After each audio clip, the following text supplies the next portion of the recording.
have just Okay. yeah, there was problems with the internet, Okay. and that's why I was unable Okay. to join you. Okay. Svitlana, one question. Is those problems with the internet are also because of the war, or they were before similar like this now?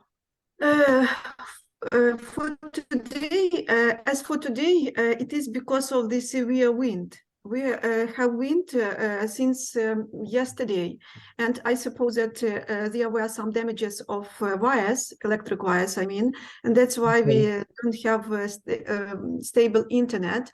But because of the war, if you know, we were without electricity for several days, and we didn't have neither electricity nor water.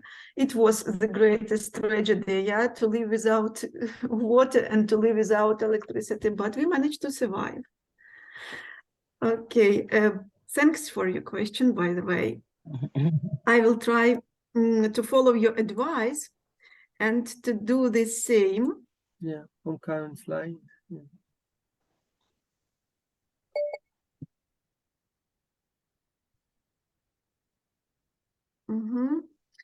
So these people were hiding. You can see my screen, I see it. These people were hiding, and unfortunately, they also, a lot of them died because the bomb hit the bridge, yeah? And a lot of them were the victims, or better to say casualties, of this dreadful war. And it was, by the way, just the very beginning of the war, somewhere in February. And here is a picture. I like animals a lot, but when I see this picture, my just heart cries. The house. Yes. Can you hear me? Yeah. Yes, the house was completely destroyed. Yeah, and the owners of the house died there, but the dog didn't leave the place. Rescue workers wanted to take him away from the debris, but he didn't leave the place. And rescue workers said that there were tears in his eyes. So the dog was left on the debris as a sign of a memory or a great honor of his masters. And you know that there is such a great photo. I just, I will show you a little bit later. A lot of people were homeless, were left homeless because of the bombings. And you can see just the back of a woman, but we can guess that she is in despair and she does not know what to do because no house. And as you see, there was a car as well, no car. And just she was dressed in some kind of clothes and she was left in these clothes. And on the picture of the right, on the left, sorry, from my side, yeah, we can see a soldier who is saving a baby. I saw this photo just quite by accident in the internet, and it turned out to be that this boy is one teacher's son, yeah. She is not my acquainted, but she is a person whom my friend knows. And she says that on the day when the tragedy happened, these young men helped to save several children, not just this one boy whom you can see now. And a lot of heroes are among us. They are people who are able just to save others and don't pay attention to the danger. If for example, if this danger really works against them. So, as you see, Ukrainians are very brave. This woman was, it was also in Mariupol when a missile hit a maternity house. And this woman was greatly damaged there, but she was saved by our people. And she saved her life and the life of her child against Ukraine, and she is for Russia. And she gave the interview where she just blamed Ukrainian people, Ukrainian soldiers, and she told that it was Ukrainian people who wanted to kill her. Maybe she was threatened by some people, maybe it was her will to say these things. We don't know for sure, but As a result, she turned out to be not as kind as she seemed for the first time. And a lot of Ukrainians prayed for her and wanted her to be insane because she was seriously injured in the maternity house on that day. Then, you know that when the war started, it was just a year ago, it was a boom year for newborns. A lot of children were born. And of course, they were not born in maternity houses, but they were born in basements and in shelters. We hope that they will be the future and they will just defend us, not from enemies, but even from bad moods. Yeah, because we hope that war will soon end and we will live peacefully in our native Ukraine. It's like a witness of the fact, as I already mentioned, that a lot of people were born in basements. You see these just babies. They were given their life, their first breath in places which were not appropriate for such occasions.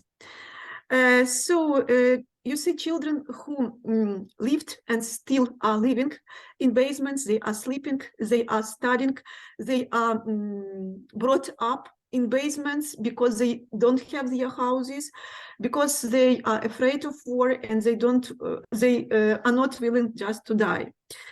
I just showed you the picture with the dog, that animals don't forget their masters. And this is a picture of a great woman with a big heart who saved approximately, I don't remember how many, but many tens of dogs. She just, you know, when people escaped from their cities, they left animals as a rule. Yeah, some, of course, could not leave a bird or a dog or a cat, but a lot of animals were just left. And this girl gathered all animals, and you can see that the animals are disabled. They are on special carts, and she didn't leave them to die in danger, and she brought them to another place to safety. This girl was shown in news on TV, and her picture even is somewhere in the capital of Ukraine on a block of flat. There is a picture of her, yeah, with these dogs. It's like a mural, we call it in Ukraine, so a very big picture of some outstanding person. We consider this girl to be a heroine because she even didn't save her own life. She didn't think about her life. She wanted to save creatures which were unable to save themselves. Then it's a picture which is a dreadful one. A woman who found just the parts of her husband. He was a defender of our country, and she was allowed just not to have a look at the body, but just to touch his hand. And it's our grief. Then you can see just what has left from the beautiful, picturesque places which you have seen at the beginning of our meeting today. So everything is bombed, much debris, too much dead bodies, no block of flats, no buildings, no shops, just something like this. You know that in the eastern and southern parts of Ukraine, people were killed and there was nobody to bury them. So just relatives or neighbors, they buried them near the houses, in the yards, in the playgrounds. And this boy came to the grave of his mom. And if you have a look at another slide, you can see that people were buried in the forest, a lot of graves, and so the bodies which were not recognized by nobody because they were too ruined, too destroyed to be recognized. This is a box, and when I told one of my British friends, he cried. This is a box which is full of people's teeth. You know that a lot of Ukrainian people, they were tortured by Russian soldiers, and their tortures were too furious. And one of the evidence of that dreadful case was the box with these teeth. So it's difficult even to imagine what pains these people just came over, yeah, and how they met their death. It's a person who was in captivity, in Russian captivity, approximately for 7 months. When he, I have forgotten, exchanged, when he was exchanged on Russian soldiers, he, by the way, it is a very handsome man, but he was handsome before the captivity. After the captivity, before the captivity, he was strong. He was not plump, but he was well built. But after the captivity, he was thin, miserable, a person with sad eyes.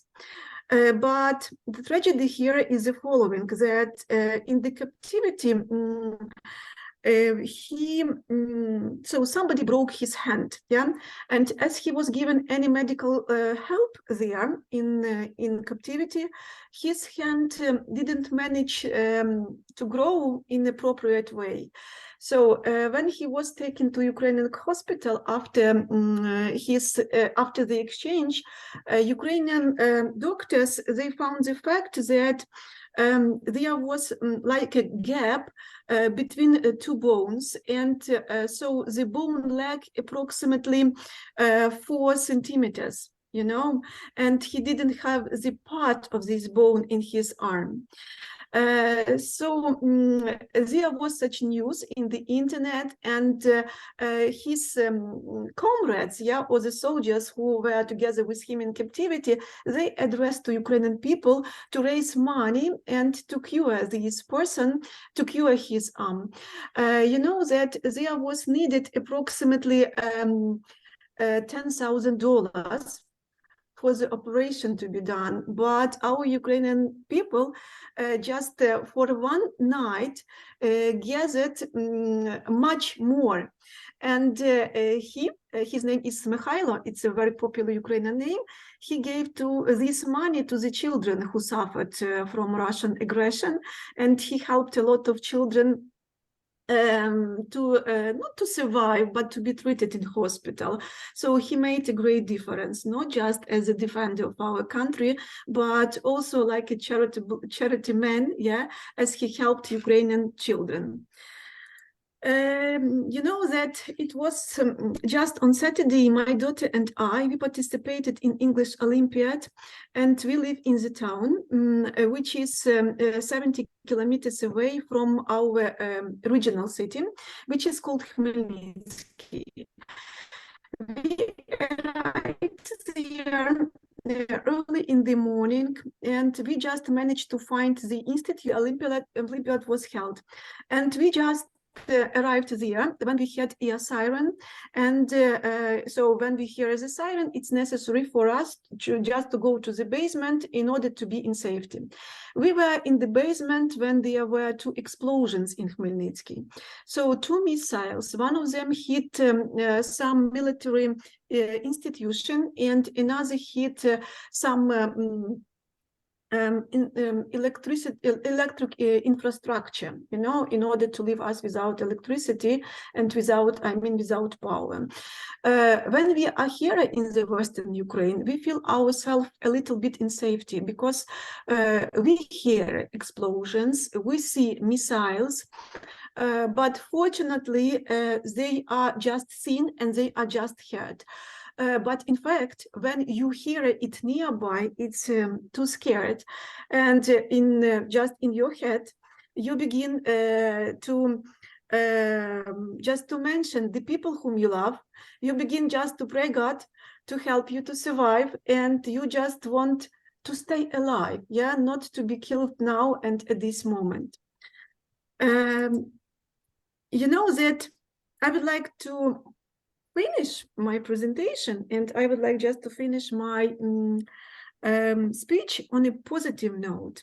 We Ukrainian people, we are very strong, we are very united, and this war showed us that we are great people who are able to support, who are able just to provide help, to give shelter for refugees, to feed hungry people, who are able just to treat sick people, who are kind-hearted, friendly, hospitable, and willing to live in a peaceful society. You know that we do believe, everybody in Ukraine believes, that one day we will celebrate our victory because we are on our territory. We are not enemies. We are not conquerors. We live here. We just defend our land, and we want to live peacefully on our native land without Russian aggression, without Russian soldiers, without Russian authorities. We are strong, and together we will survive. Thank you for your attention, and sorry if my slides disappoint you to some extent. No, Svitlana, this was amazing. Thank you so much for your presentation. And yeah, so really, we appreciate this.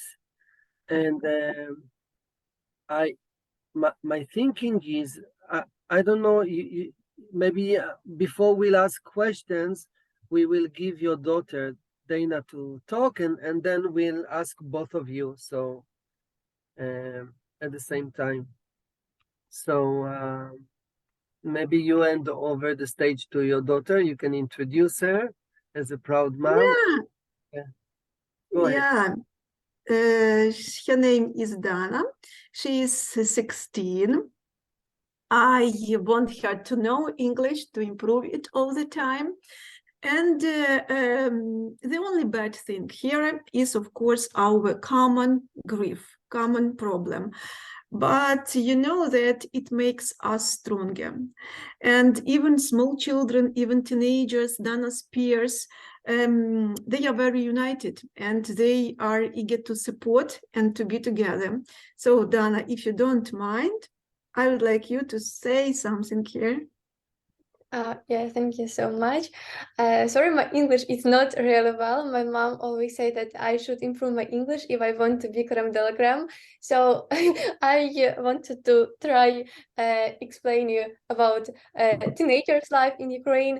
Nowadays, we live really in a hard situation, in difficult situation for us, because we can have approximately 3 air sirens, 2 air sirens in 1 day, and we should go to the basement, and it's really difficult for us.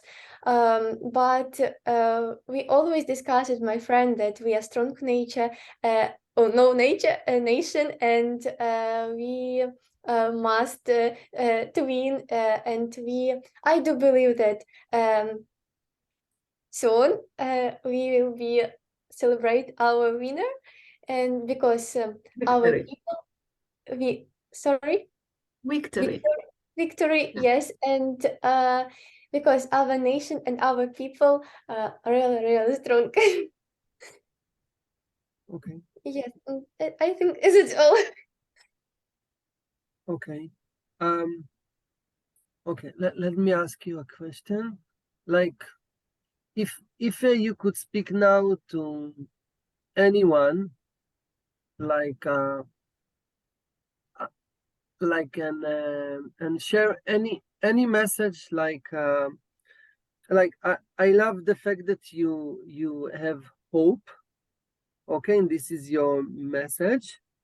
But is there anything that you would have liked from anyone listening here, or maybe leaders? Anything that you would like to ask them for example? Like, yeah, that's my question, Donna. Sorry, Mom, could you help me, please? What if you could ask anything from the great leaders of the world? What would you ask for? Okay.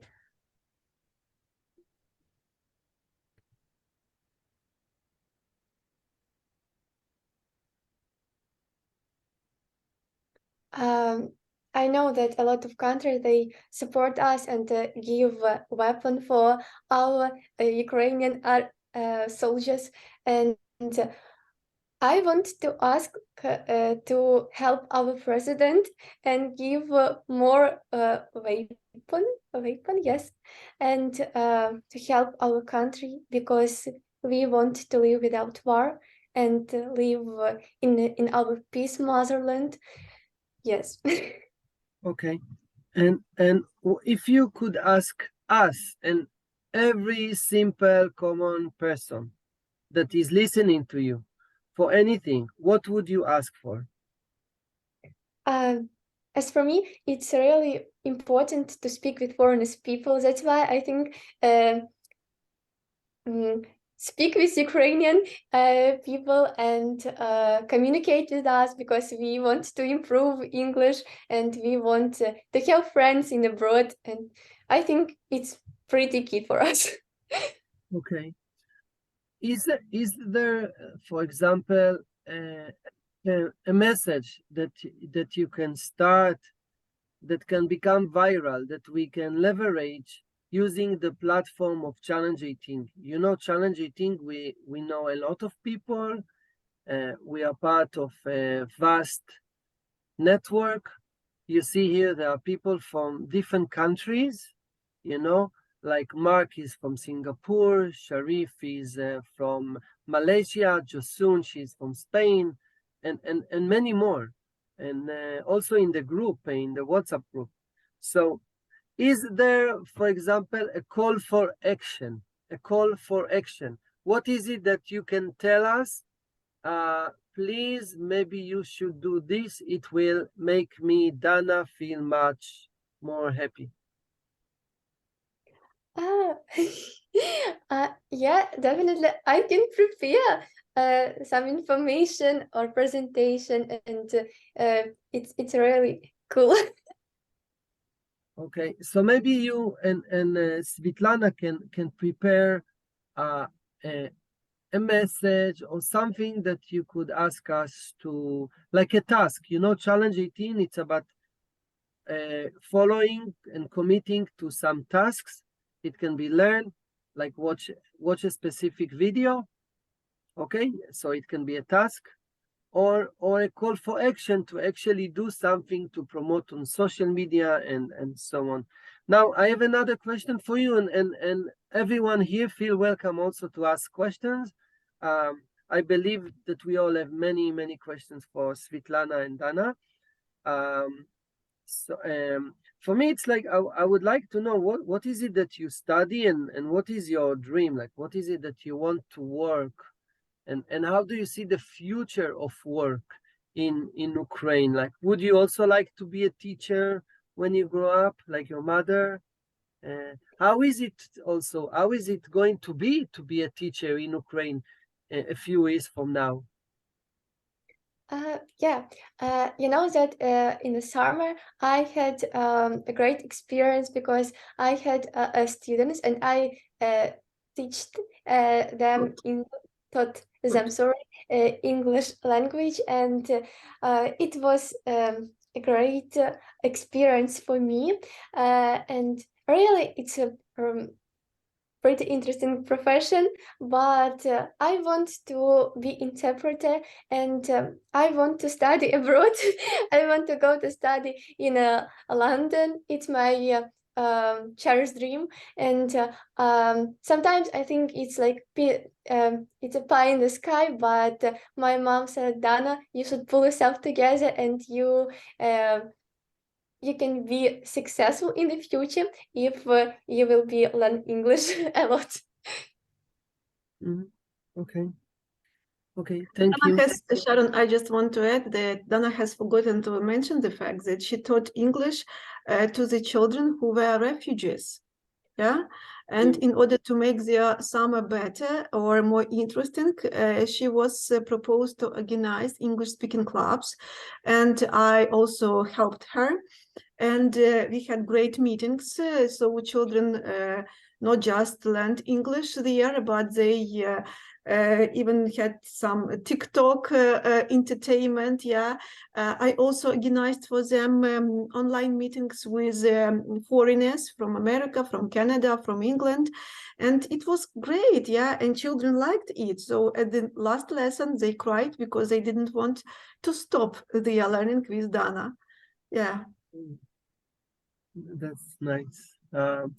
I have many questions, but I would like to let others, Josun, Simon, Mark, Elena, who else here?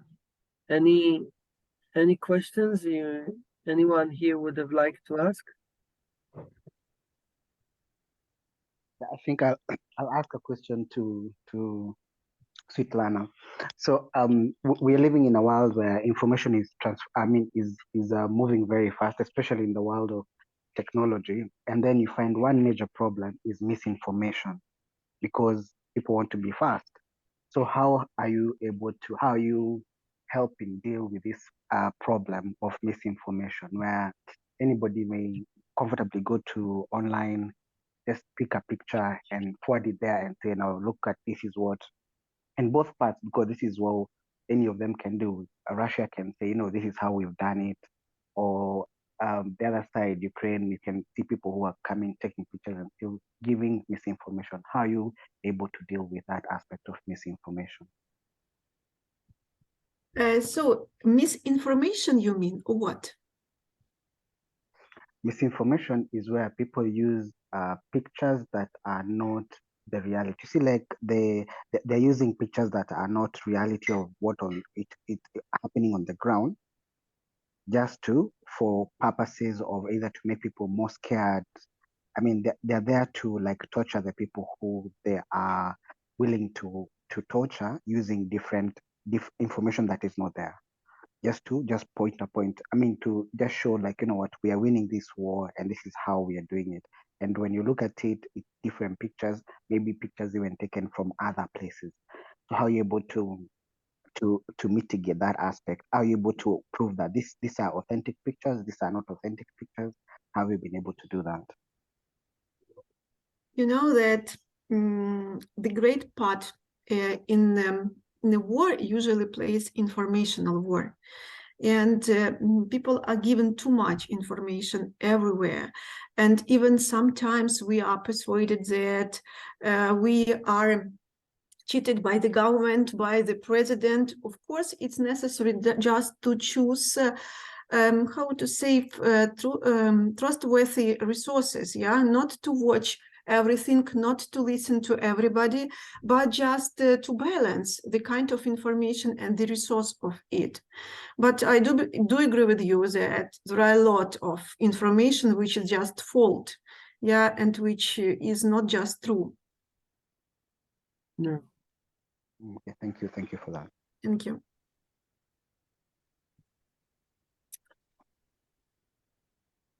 Anyone else? Mark, maybe you have a question, or Jason?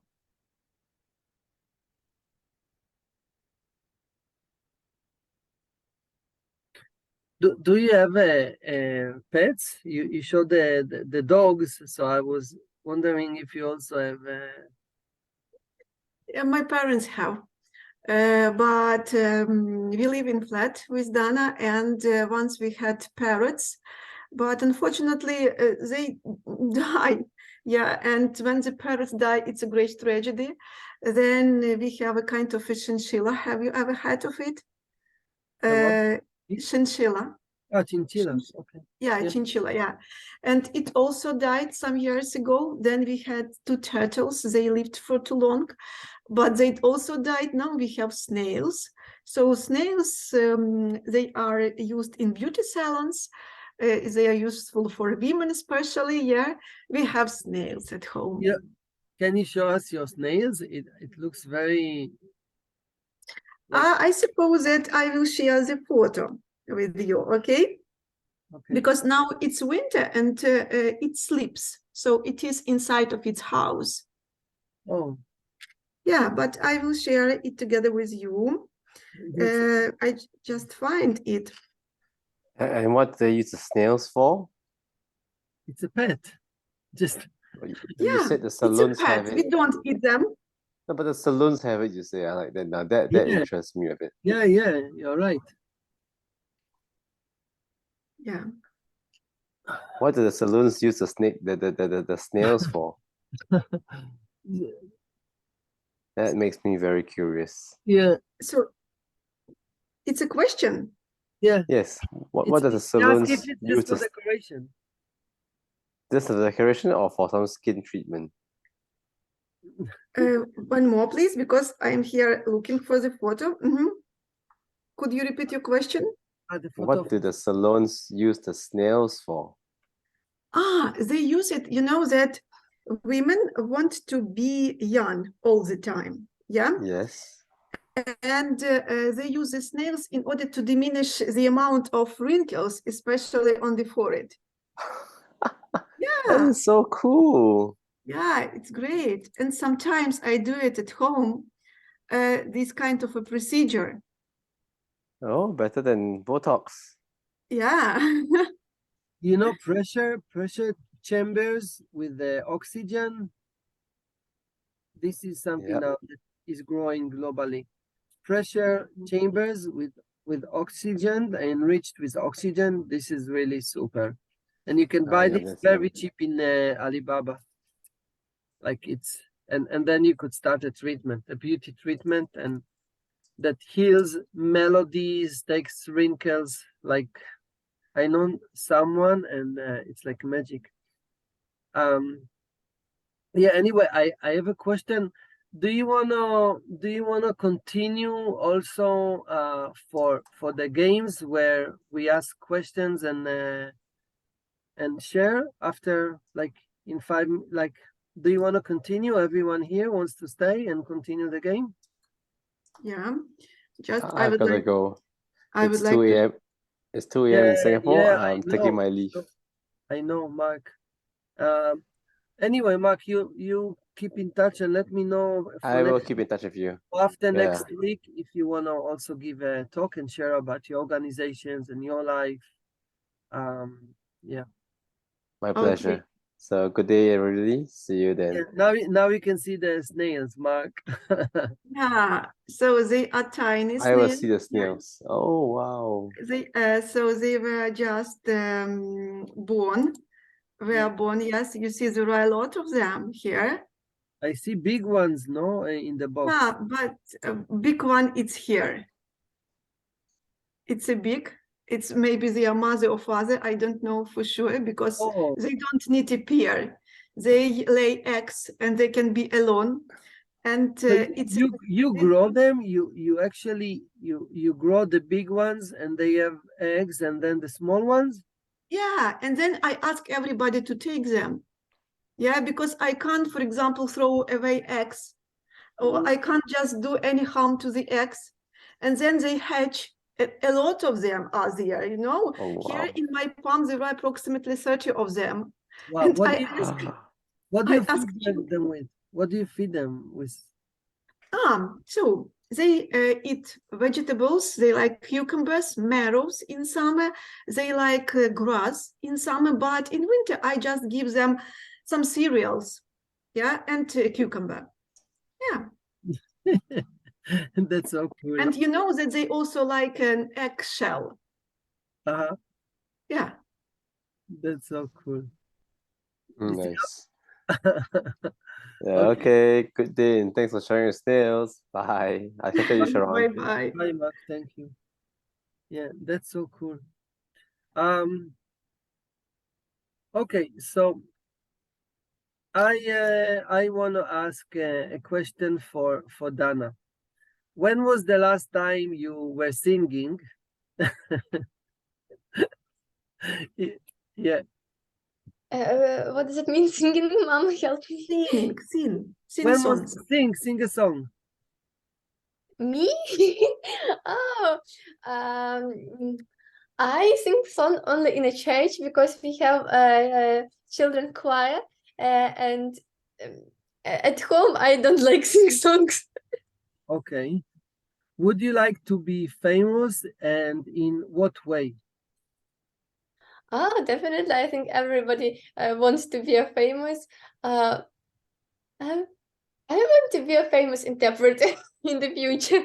Okay, interpreter. And what is your best memory in life? I think all memories before war. Oh.